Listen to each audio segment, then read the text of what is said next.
उसका सभी श्रेय बाबा साहब अम्बेडकर के संविधान को जाता है।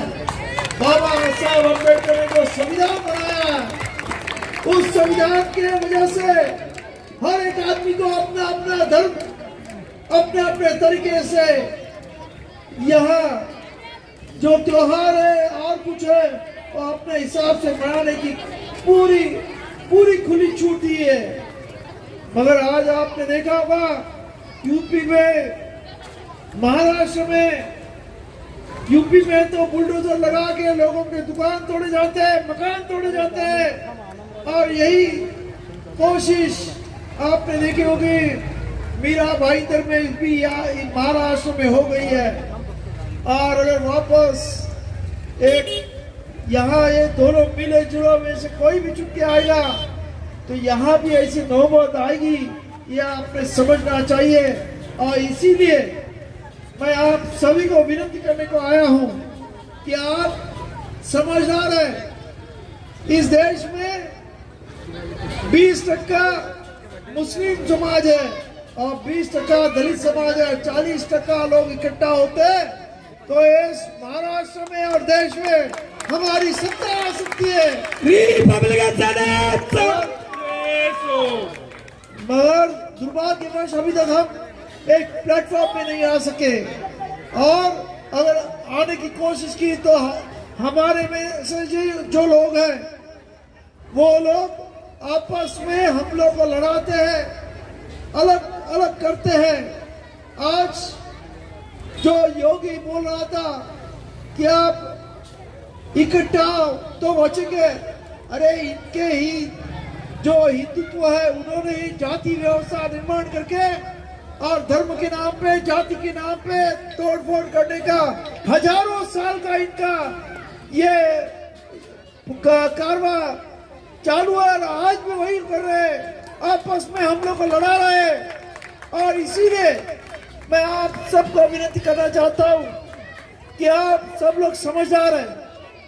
यहाँ पैसे तो आपको बहुत देंगे, मगर जब भी आपके ऊपर, आपके खानदान के ऊपर, आपके बस्ती के ऊपर जब भी कोई अन्य अत्याचार होगा तो ये लोग कोई आने वाले नहीं, वो तो बोलेंगे कि हमने तो आपके वोट्स पैसे दे के लिए। ये आपको मैं बताना चाहता हूँ, संविधान जब बाबा साहब अम्बेडकर लिख रहे थे तभी बाबा साहब अम्बेडकर ने इस देश में सभी लोगों को वो टाइम 21 साल के ऊपर के सभी लोगों को वोटिंग देने का ऐलान किया। तभी अय्यर नाम के जो कांग्रेस के बड़े एक नेता थे, उन्होंने बाबा साहब को पूछा कि आप ये इस देश के 80% लोग गरीब है, ना टैक्स भरते, ना कुछ देते, उनको वोट का राइट दे के क्या फायदा। तो बाबा साहब बोले, मैं एक ऐसा हथियार इस देश के गरीब जनता को देके जा रहा हूं, अगर वो हथियार की कीमत इस देश की लोगों को पता चलेगी तभी तुम्हारे ये जो आप धन दौलत वाले लोग हैं वो उनके पांव को हाथ लगाने के लिए मजबूर होंगे, वोट मांगने के लिए उनके पांव को भी हाथ लगाएंगे लोग। मगर आज दुर्भाग्यवश ये बात है कि अभी तक वो दिन उजागर नहीं हुआ जो बाबा साहब ने ख्वाब देखा था। मैं आपको एक अमेरिका की गोष्ट बताना चाहता हूं।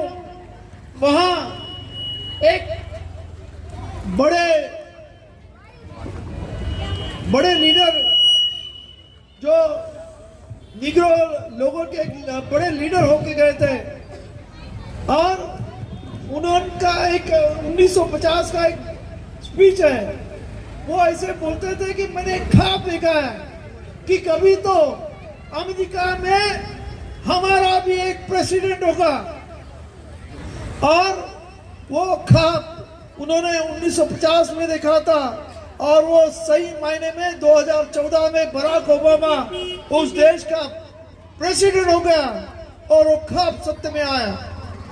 उसके वो वर्ल्ड वाइड भाषण बहुत फेमस है, आई हैव अ ड्रीम, ऐसे उसमें भाषण में उसने मैंने एक सपना देखा है कि हमारा काले लोगों का एक यहाँ देश का प्रेसिडेंट होगा और वो उस देश में सही मायने में सत्य में आया। आज बाबा साहब ने भी, जिसने इस देश की संविधान लिखा, उसने भी एक सपना देखा है।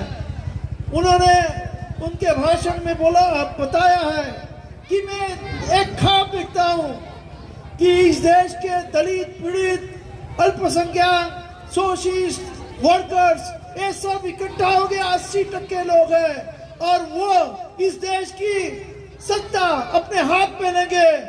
उस देश में सही मायने में लोकशाही इस देश में आएगी।